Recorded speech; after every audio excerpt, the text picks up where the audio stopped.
鉴定的结果我拿过来了，两个 DNA 对比的样本不是遗传学上的。老公，怎么回事？孙女士，鉴定报告你也看过了，这个事情怎么回事？相信您心里也清楚。来，孙女士，来，这是咱们快坐下啊，您坐下缓缓。这事儿怎么轮到我头上了呀？没事，孙女士，您先平稳一下情绪。什么事儿啊？孙女士，您儿子知道做亲子鉴定这事儿吗？他不知道呀。那您儿子儿媳妇现在在家吗？他们俩都在公司现在。好，您先平复一下情绪啊，然后等会儿给他们打电话叫他们回来。正好今天我在这儿，咱们把这件事解决了，好不好？啊，您平复一下情绪。来，大强，赶紧回家，带上你那个媳妇儿。张老师，我跟你说，您说，我家儿子从小身体不好，大夫说他可能不会有孩子了。我一听说我家儿媳妇怀孕了，我打心里头我高兴啊！我给了他50多万的彩礼，孩子生出来，我这个孩子培养他花了不少的心血呀。你看我家这墙画的，我这装修花了几百万，这孩子画成这样，我是一下都没说过他呀，我真没想到啊，张老师啊，孙女士，您冷静一点，竟然是这样的想法，对吧？我能理解，对吧？自己喜欢的大宝贝孙子，突然发现不是自己家的种啊！但是您放心，等会儿您儿子把他带回来，我直接让你这个儿媳妇净身出户，带着他这个孩子去找他那个野爹。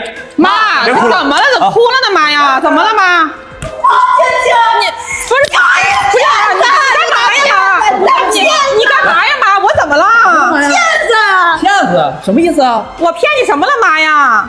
怎么回事啊？你说骗什么了？你不是骗了你婆婆，还骗了你丈夫。我骗你骗他们什么了我？拿出证据来啊！我告诉你，行了啊，你是谁呀等会儿我会？给你看证据。孙先生是吧？啊我先做我自我介绍啊，我叫张成，是名法务老师，今天过来就是受你母亲的委托，来处理你们两个之间的婚姻问题。我们包括没问题啊之前你母亲早早的就委托到了我，委托我去做什么事儿啊？我跟你讲一讲，她收集了您和您儿子的毛发，委托我去做了一份亲子鉴定。那么现在鉴定的结果我拿过来了，您看一看啊。主要看这一句话，对吧？两个 DNA 对比的样本不是遗传学上的。老公，怎么回事？来，你有没有良心？你有没有良心？我问你啊，什么良心啊？你有良心？那是假的，来你别信他们呐。行了啊，咱不用动手，别脏了自己的手。这什么人？多宝贝孙女士，的孙子呀，居然这样！你要再看一眼吗？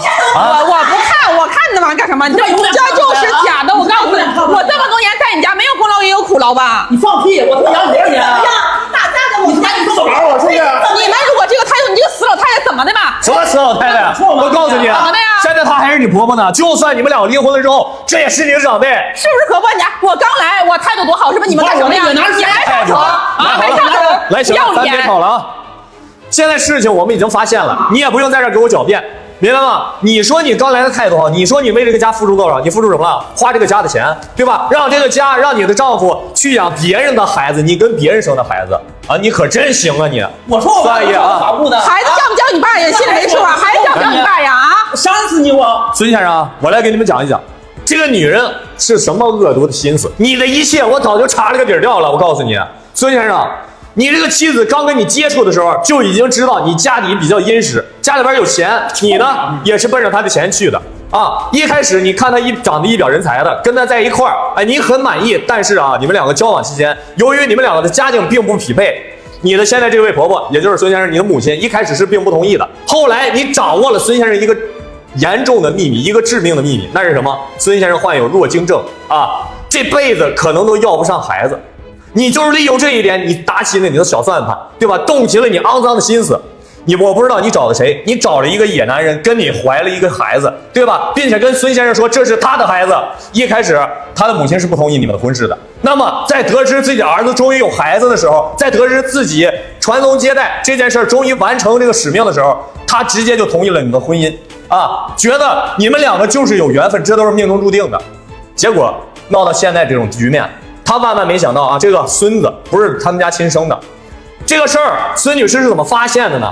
啊，现在孩子6岁了，对吧？啊，你嫁到这儿来生了这个孩子，这个孩子你基本上没怎么管过，一直是孙女士在带的啊，把他视如己出，安排保姆，加上他自己带着这个孩子，你看这墙上画的啊，刚孙女士跟我说的，全都是孩子画的，这么娇惯他，这么宠着他，现在却发现自己这个孙子不是自己儿子亲生的，你想想他的心里充了多么大的打击啊！前段时间你可能有所不知，孩子生病了，去医院检查，医院要求这个抽血化验啊，抽血的过程中发现孩子是 A 型血，而你们两个是什么型血？你是 O 型血，对不对？孙先生，你也是 O 型血。那么根据常识来说，两个 O 型血它是生不出来 A 型血孩子的。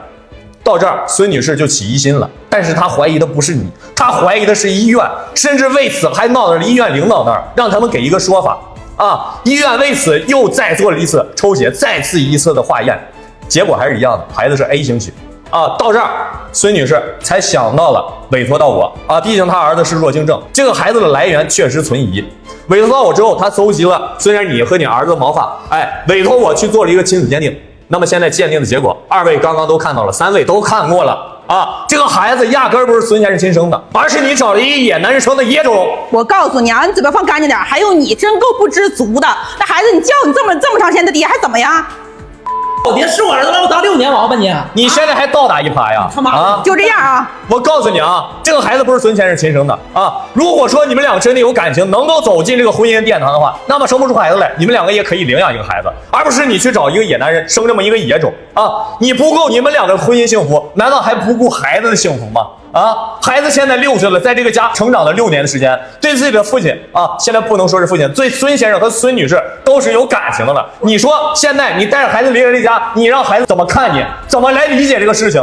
啊，这么多年，我在孩子上面花了不少的心血，花了不少的钱，我这一点我就不找你要了。你儿子怎么回事？你自己不知道吗？你儿子弱精，你不知道啊？生不出孩子，有个孩子不错了，我告诉你。人家弱精症就是你欺骗他们家理由，就是你欺骗他们家财产，骗他们家感情啊，还让他们养你在外边生的野孩子的理由。我告诉你啊，你不就是为了你那点虚荣心吗？但是你想想，为了你这么一点可怜的虚荣心，为了在这个豪门当阔太太，过上阔太太生活，你坑了你的孩子，坑了孙先生，坑了孙女士。啊，这个事儿不能就这么算了。现在真相已经全部大白了。我来说一说孙女士现在的诉求啊。第一点，你跟孙先生立刻离婚，你带着孩子净身出户，你跟谁生的，你去找谁啊。第二个，当时你们结婚，孙先生家给了你58万的彩礼，这个钱你要给我们退回来。第三啊，你在这个家里边干了这些龌龊的事儿，对吧？你这叫婚内重大过错。那么我们主张你赔偿孙先生婚姻损失赔偿。孙女士精神也遭受到了创伤，所以精神损失费加上婚姻损失赔偿啊，婚姻损害赔偿一共是20万块钱，加上彩礼一共是78万块钱。今天把这个钱拿出来，你别说你没钱啊，你在这个家里边，你在他们家的公司里边捞了多少油水，你心里边比谁都清楚啊。你隐匿了多少财产，你心里边也清楚。78万块钱拿出来，带着孩子净身出户啊，这就是你的下场，明白了吗？你可真够没有良心的呀！啊，这个孩子啊，叫你这么长时间爸，还怎么的呀？啊，真够不知足的！我这个野种，赶紧的把手机拿着，我差那点钱呢，把我钱都给我退回来，我给你买的首饰。拿手机差那点钱的，真有意思。不差钱是吧？来，不差那点钱。转账啊，78万块钱赶紧转回去。现在也不缺钱，我转回来。我告诉你，孙女士今天委托我过来，没有直接报警把你抓进去，给你也留个脸面。行了，别给说没有用的，家里边也对不起这人。丢不起这个人，算你识相，你等着以后啊！怎么的呀？从以后老死不相往来，谁都没人看见你啊！骗我，你找死！行，别嘚瑟嘚瑟了。行了，咱不吵了。明天上午10点，孙先生跟我一起在民政局门口等着你，去领离婚证啊，包括离婚协议，到时候我也会签订清楚，你签个字，省得你这种人到时候再反悔。谁愿意跟你过似的？赶紧滚啊！赶紧滚！孙先生，等会儿我回去准备一下离婚协议书，然后给您看一看，没有问题的话，明天上午10点在民政局门口，咱们直接签协议啊，领离婚证。好嘞，好吧，行，孙女士，你也不用太伤心了，好吧？您先坐啊，平复一下情绪。这件事儿呢，咱们处理了啊，现在这个结果也算是满足了您的心愿啊，达成了2位的诉求，好吧？别哭。好，谢谢你了，张老师。没事，孙先生，那咱们明天上午10点见。好嘞，哎，好嘞。